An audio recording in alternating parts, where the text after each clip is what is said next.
Dedik ki Qazaxıstanla Türkiyə müstəqil türk dövlətləridir. Düzdürmü? Burada Qazaxıstanda hər ikisində daş kömür ehtiyatları zəngindir. Yəni onlar daş kömürü neynirlər?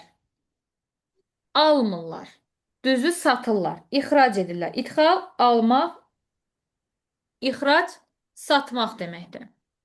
Bir nədir? Səhvdir. Qazaxıstan daş kömür yataqlarımız dedik ki, Qaraqanda, Ekobastus, Türkiyədə Erikli və Zonguldaqdadır. Bir getdi. Digərinə baxıram. Çayları Dünya okeanının və daxili hövzəyə aiddir. İki oxşardır uşaqlar. Deyəcəksiniz ki, Türkiyədə olan Kür və Araz çayları, bizdə Kür və Araz çayları hardan gəlir? Türkiyədən gəlir. Türkiyədə olan Kür və Araz çayları daxili hövzəyə aiddir. Dəclə və Fərhad çayları Qızılırmaq, Yaşılırmaq, Ceyhan, Seyhan okeana aiddir. Nasılsınız? Türkiyədə Qızıl. və Araz çayları daxili hövzəyə aiddir. Yəni Xəzər dənizinə. Yaşılırmaq, Qızılırmaq, Ceyhan, Seyhan, Dəclə, Fərhad çayları Dünya okeanına aiddir. Yazılı deyin yazdıq. Ümid yazdın. Ay Ümid. Mənim Hı. burası biraz dala qaldı.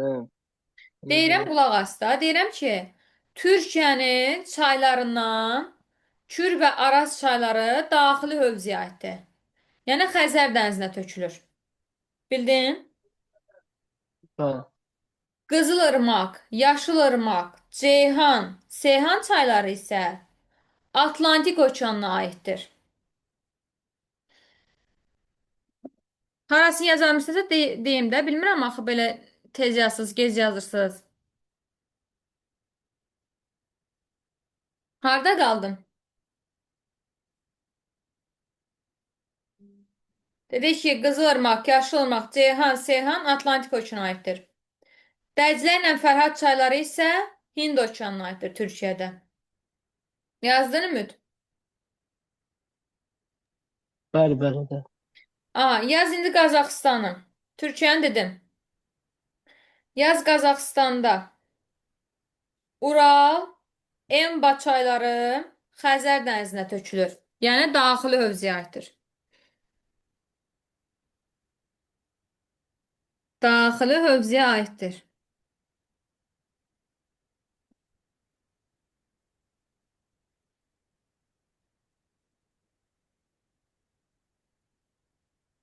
Ural, Enba çayları daxili hövzəyə aiddir. Qazaxıstan ərazisindən Hə. Xəzər axır. Yaxşı.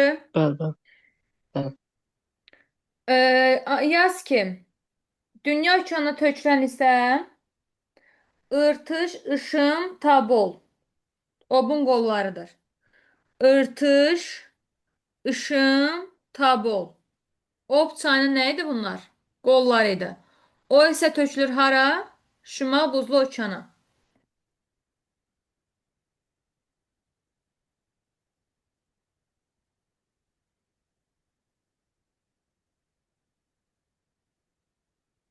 Hə, vəssə. Hı. Aydındır. Bəli, bəli. Səhər bir sual düşəcəksən bunları. Düşər ki, Bəli, Qazaxıstan. mən indi imtahana yaxın hamısını təkrarlayacağam. Yaxşı. Mən keçən dəfə sənə öyrətmişdim. Marikultur təsərrüfatı inkişaf etmişdir. Uşaqlar, marikultur balıqçılıq sahəsinə aiddir. Nə aiddir? Balıqçılıq sahəsinə. Balıqçılıq. Yazdırsan. Biz onsuz o gündən danışmışdıq da dünyanın təsərrüfat sahələrindən danışmışdıq da balıqçılıq haqqında danışmışdıq. Görsən, eyni Bəli. suallar da təkrarlanır. Ona görə deyirəm ki, hər şeyə diqqətlə qeydləri aparmağı unutmayın. Yaz. Balıqçılıq demişdik ki, ə, hansı dənizlərdə daha zəngin idi balıq ovu? Dedik Atlantiklə Sahil dənizi. Atlantik. Sakit okeanda. Atlantik okeanla Sakit okeanda balıq zəngindir. Özə şey, elə bir ki, Mərkəz hissədə olmurlar.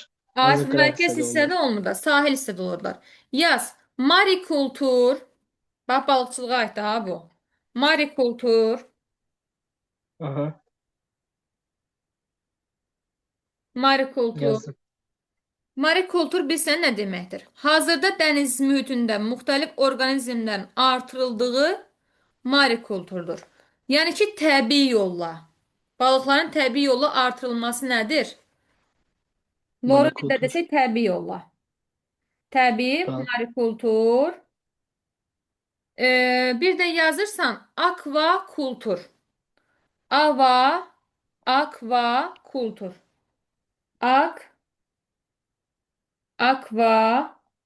Akvakultur. Bu nədir? Suni. Yazdın? Aha, bəli. Aha. İndi burada baxarıq biz nəyə? Marikultur təsərrüfatı inkişaf etmişdir. Bu okean və dənizlərdə nəzərdə tutulur da. Onuncu düzdür o.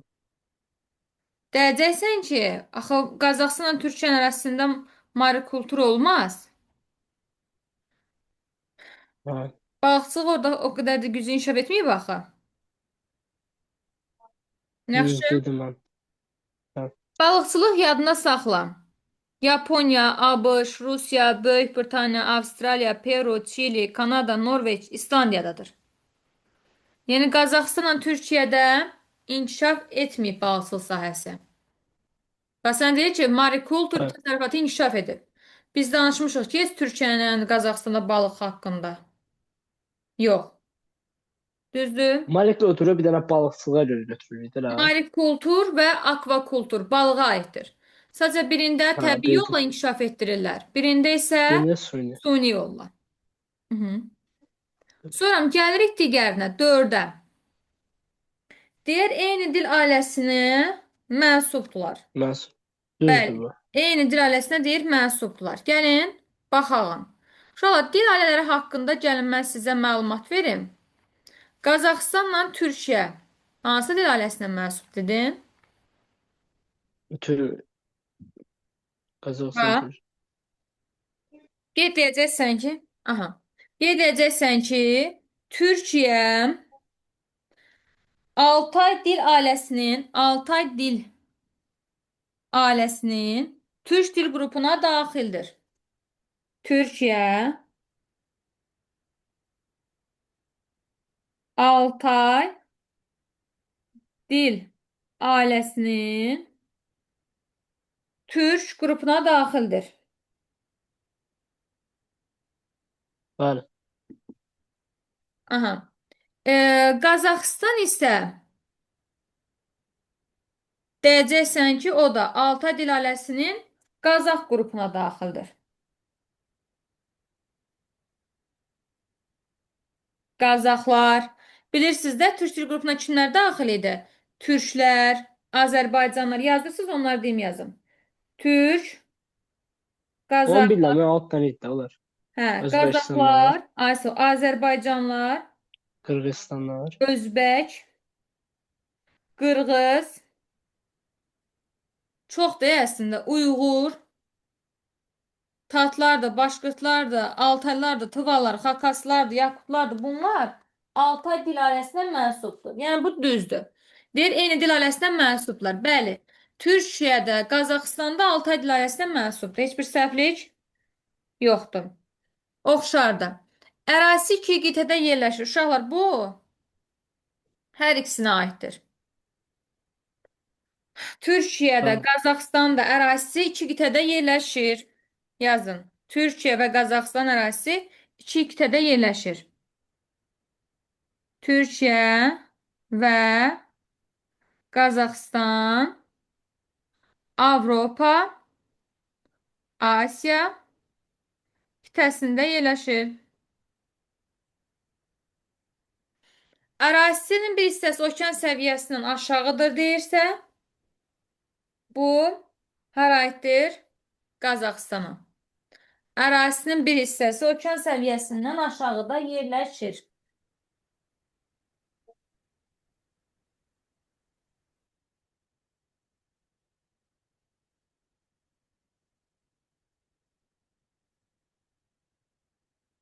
Yazdınız?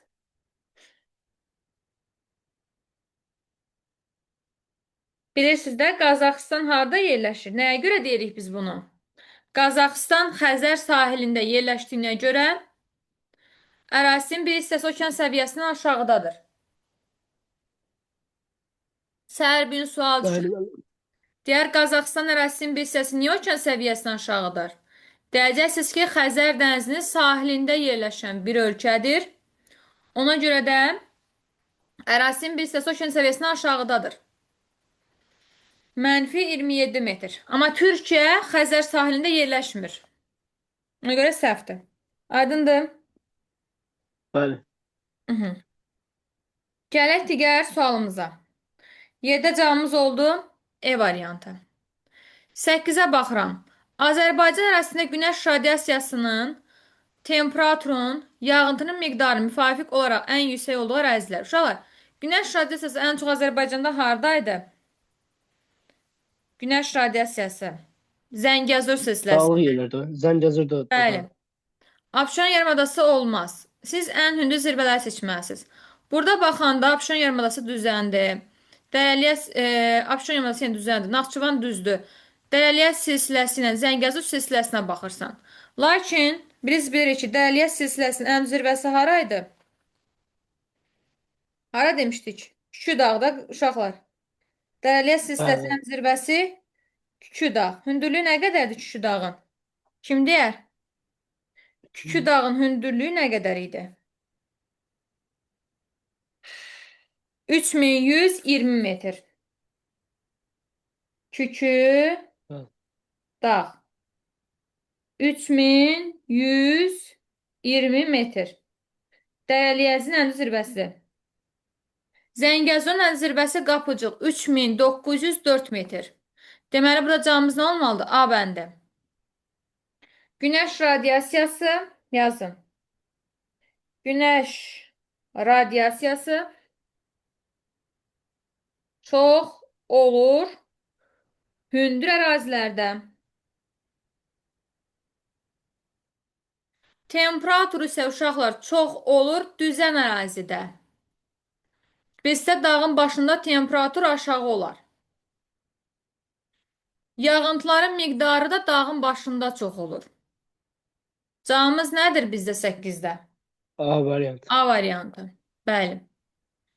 Keçirəm 9-cu suala. Uyğunluğu müəyyən etməyimizi istəyir. Bunlara da diqqət yetirin uşaqlar. Bu 9-cu sual okean tipli yer qabığına aid olan xüsusiyyətlərdir. Biz bunu litosfer bölməsində keçmişdik. Qeyd edirsiniz. İmtahanda düşüb bundan da sual. 2 dəfə demək o ki, düşüb. Okean dibinin relyefi yazın. Okean dibinin relyefi. Okean dibinin relyefi. Uşaqlar, birinci gəlir materik dayazlığa. Materik dayazlığı. Şelf zonası. Düzdür? Materik dayazlığı şelf zonası. Eyni anlayışdır. 200 metrə qədər olur. 200 metrə qədər olur. Çökmə qatı orada qalın olur. Məsələn, burada birinciyə nə getməlidir? 1-ə gedəcək nə? E. Burada materik dayazlığı haqqında məlumat verilməyib. Materik dayazlığında da şelf zonasıdır. 200 metrə qədər olur. Səthi nisbətən hamar və az meyillidir. Səthi hamardır. Çökmə süxur qatı zəngindir. Məsələn, materik əgər orada materik dayazlığı şelf zonası verilsəydi, ona aid olacaqdı. Bildiniz? Bəli. Yəni səthi hamar, çökmə süxur qatı, çökmə süxur qalındır. Bu gəlir materik dayazlığı. Sonra gəlir uşaqlar materikin yamacı. Materik yamacı. O da uşaqlar 1500-dən 1500-dən. 1500-dən 2500-ə qədər olur. 1500-dən 2500-ə qədər olur.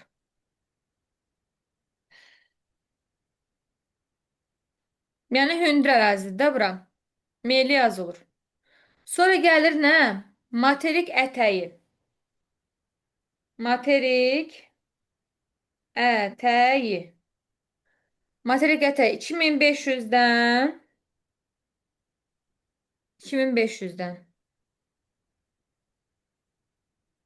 5000-ə qədər olur. Bizdə kitablarda məlumatlar fərqli olur, ona görə qaçışdıra bilərsiniz. Okean yatağı da uşaqlar abissal düzənlikdir. Okean yatağı abissal düzənlik. Bir də orta okean silsiləsi. Orta okean silsiləsi. Bir də okean novu. Okean novu. 6 dənə uşaqlar. Materikdə yazdığı, materik yamacı, materik nətəyi, okean yatağı, orta okean silsiləsi, okean nova. İndi gəlin baxaq suala. Materik ətəyi deyəcəksiniz ki, iki yerə bölünür. Materik və okean tipi yer qabları arasındakı sərhəddir. Materik ətəyi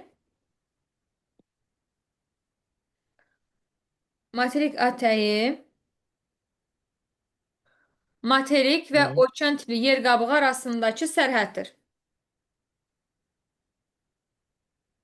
Materik və okean yer qabığı arasındakı sərhəddir. Sonra gəlirik nəyə? Materik yamacı 200 və 1500 metr arasında olur. Materik yamacı 200 birinci materikin dayazlığı gəlir, sonra materik yamacı gəlir. 200-dən 1500 və 2500-ə qədər olur. Materik yamacı. Yəni 200 metrdən başlayır. Sonra gəlirik nəyə? Digərinə baxıram. Burada deyir ki, okean yatağı. Okean yatağı uşaqlar. Okean dibində yerləşən düzənlikdir. Abissal düzənlik dedik də ona. Bəli. Okean yatağı okean dibində əsas yeri tutur. Okean dibində düzənlikdir. Sonra qeyd edik ki, səthi hamardır onun da. Səthi necədir? Hamardır.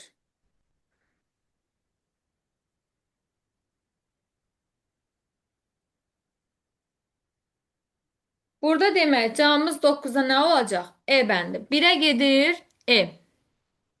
2-yə 7 A ilə C. Materik yamacında çökmə suxur qatının qalınlığı nazikdir. 3-ə də gedir B ilə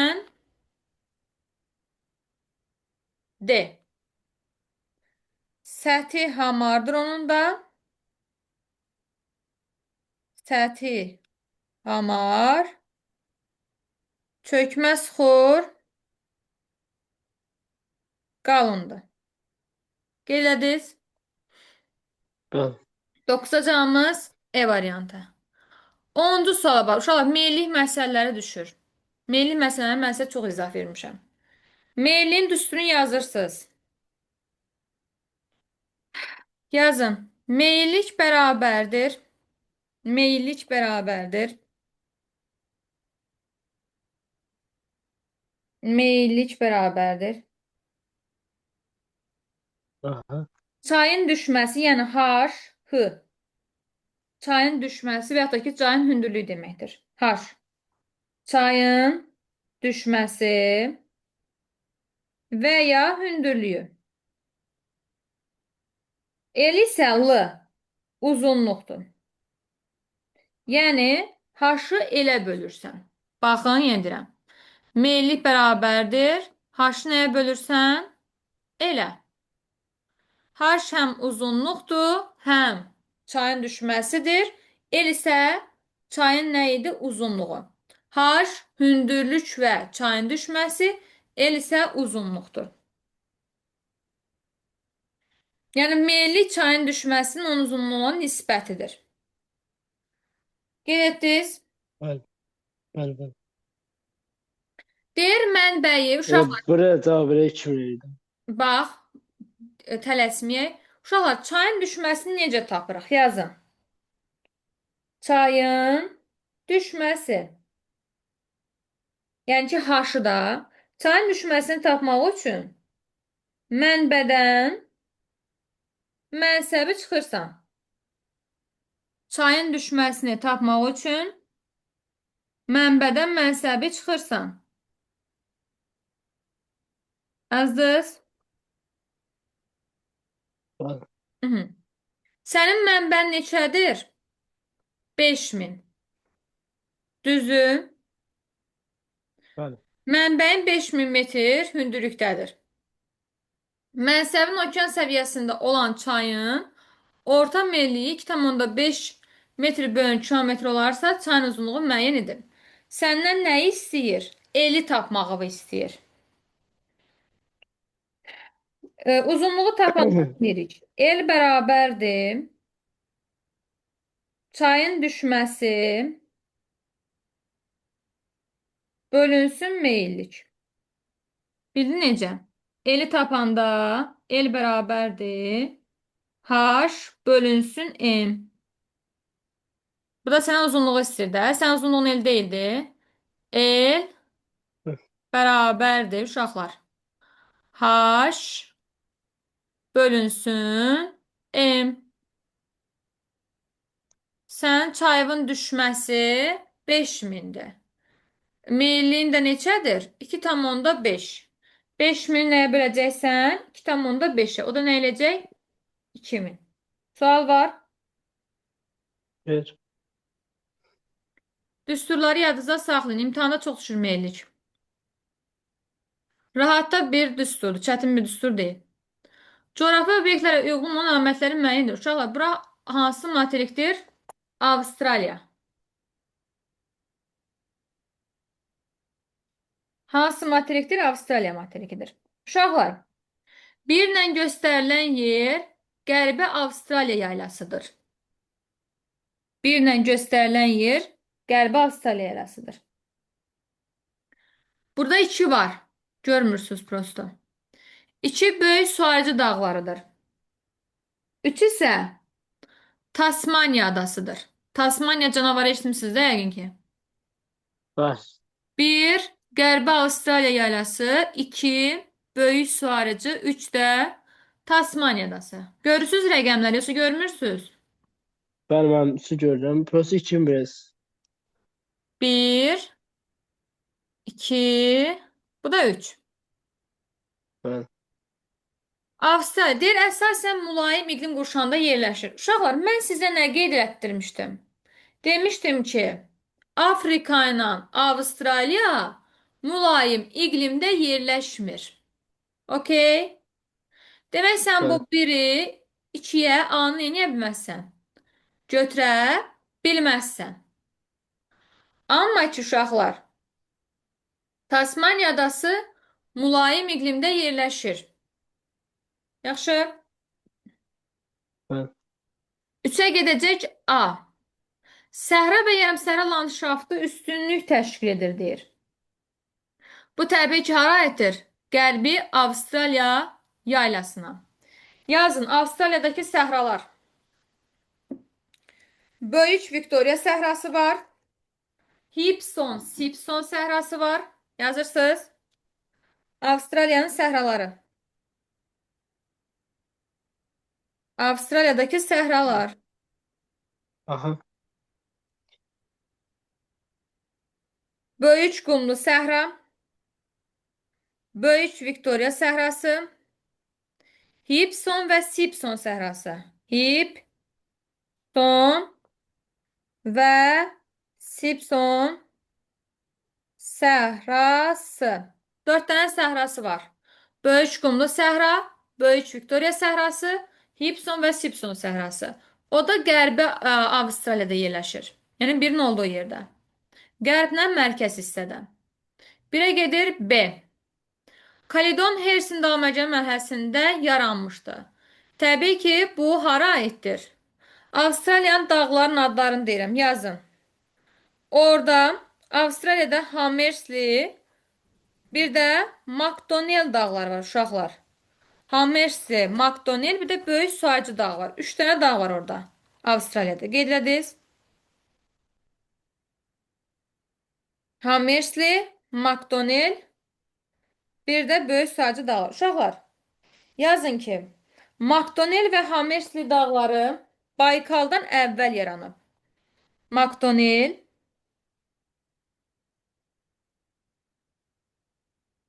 Hamersli dağları nə zaman yaranıb? Baykaldan əvvəl.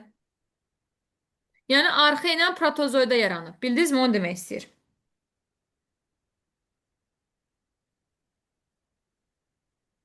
Amma böyük suacı dağlar Paleozoyda.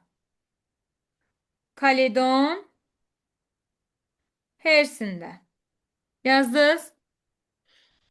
2-yə gedəcək C.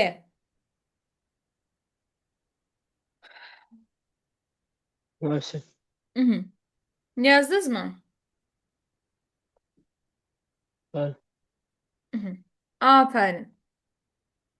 Sonra nə deyir? Materikin ən böyük ovalığı uşaqlar yazın. Mərkəzi ovalıqdır. Ən böyük ovalığı mərkəzi ovalıqdır. O da burada verilməyib. Mərkəzi ovalıqdır, o da verilməyib. Sadəcə yazın ki, məlumatınız olsun. Seismik zonada yerləşir, səhvdir. Avstraliya başdan ayağa platformadır.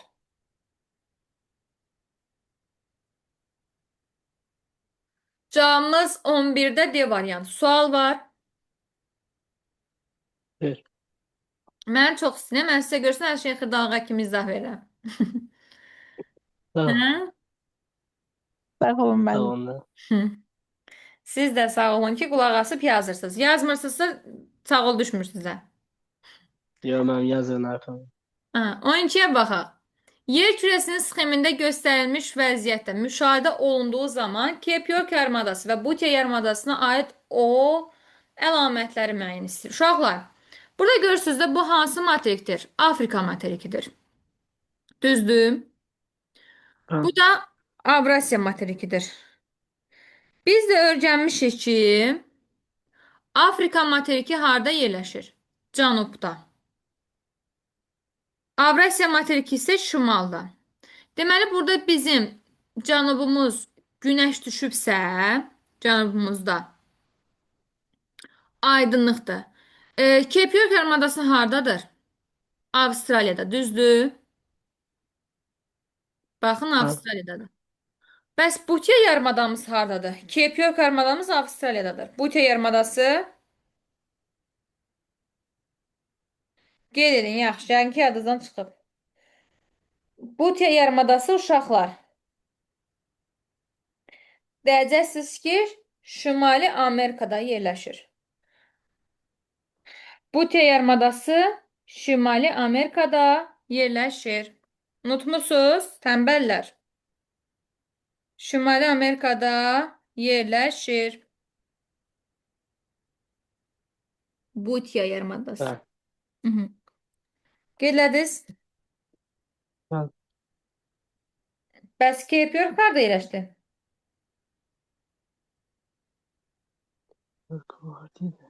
Cape York'dakı Avustraliyada. Avustraliyada. Avustraliyada, düzdür? Bəli. Demək uşaqlar, yazırıq. Bu gördüyünüz tarix 22 dekabr tarixidir. Niyə? Şimal yarımkürəsində nədir? Qaranlıq, kölgə. Cənub yarımkürəsində nədir? Gündüz. Bilirsiniz də, Afrika harda yerləşir? Cənub yarımkürəsində. Avrasiya hardadır? Şimal yarımkürəsində. Əgər bura ağdırsa, demək, cənubda gün varsa, günəş harda zenitdədir? 22 dekabr tarixində 23 23,5 cənub enliyində. Baxın, belə bir xəritələr də düşür ha. Onu deyim biləsiz. Yaddaşınızda saxlayın. Afrikada gördünüz ki, gündüzdürsə, demək, günəş hardadır? Cənubda. 23,5 cənub enliyində. Yazdınız? Bəli. Keçək indi suallarımıza. Butey yarımadası şimaldadır, Kepiyok yarımadası cənubdadır. Gecələrin uzunluğu daha çoxdur. Uşaqlar, deməli, 22 dekabr dedik ki, şimalda qış, cənubda yay deməkdir. Kepiyok yarımadası harda yerləşir? Cənub subekvatorial iqlimdə yerləşir. Orada nə fəslidir? Yay fəslidir. Çünki cənubdadır axı. Butey yarımadası Şimali Amerikanın şimalındadır. Yəni subarktikdədir. Orada nədir? Qışdır. Gecələrin uzunluğu uşaqlar daha çox qışda çox olur da. İndi Bəli. baxıram. Gecələrin uzunluğu daha çoxdur Butey yarımadasında. Çünki Butey yarımadası şimali yarımkürəsində, şimalda da qışdır. Qütb gecələri müşahidə olunur Buteyada. Yay fəslidir Cape York yarımadasında. Çünki cənubdadır. Qış fəslidir Şeydə gecədə idi o. Birə Okey. gedəcək uşaqlar. C ilə E. Yay fəslidir. Bir də günəş şüası daha böyük bucaq altından düşür. 2-yə də gedəcək A, B, D. Aydındır. Bəli müəllim. Rahilə, sənə aydın oldu bu sual, yoxsa qaranlıq qalan hissələr var? Bəli, müəllim. Bəli, müəllim. Aydındır, lap yaxşı. 13-cü suala baxın. Uşaq, horizontallar da imtahanda çox düşür. Uşaqlar, bu gördüyünüz xəttlər var. Bax, dairəvi xətt çəkib. Bax, bu horizontaldır. Bunlar. Yumru-yumru halqar. Bu içindən gedən xəttlər izohipslərdir. Nələr? İzohipslər. Əgər bu xəttlər içəri doğru gedirsə, nəyi bildirir? Çökəkliyi. Hökmə. Deməli, baxırsınız ki, -28-dir. Kəsmə yüksəkliyi neçədir? 20-dir. Uşaqlar, yazırsınız ki, əgər bizim relyefimiz çökəklikdirsə, hər zaman -28-dən böyük 20-yə qalıqsız bölünən ilk rəqəm hansı olar? -28-dən böyük 20-yə bölünən rəqəm -20 olar. Bəli. -20. Yazsam bura. -20. Sonra -20-dən sonra nə gələr? 0, 20, sonra nə gələr? 40. Bunların hamısı 20-yə nə bölünür? Qalıqsız bölünür. -20, 20-yə bölsən qalıq qalmır. 0-ı bölsən qalmır, 20-ni bölsən qalmır, 40-ı bölsən qalmır. Uşaq, səndən nə istəyir? Çökəkliyin dərinliyini. Çökəkliyin dərinliyini tapmaq üçün zirvə ilə çökəklik arasındakı fərqi tapırsan. 40-dan -28-in çıxsan, bilirsiniz də, çıxaqlar nə olur? Toplanılır da. Müsbət. Bəli. 40-dan -28-in çıxsan eləyir 68. Demək, sənin çökəkliyi dənliyi nə qədər imiş? 68 metr. Sual var. Evet. Rahil, aydın oldu? Bəli, müəllim. Hı -hı. Gəldik 14-cü suala baxaq. Böyük Alagöl və Hacıqabul gölünün fərqli xüsusiyyəti. Uşaqlar, Azərbaycanın gölləri düşür imtahanda. Diqqətli olun. Baxın, ona görə bax, hansı bölmə düşürsə, mən onlara adın bir-bir sizə qeyd elətdirirəm. Yazırsınız. Böyük Alagöl, Böyük Alagöl tektonik göldür. Necə göldür? Tektonik. Vulkanik bənd tektonik göldür. Böyük Alagöl.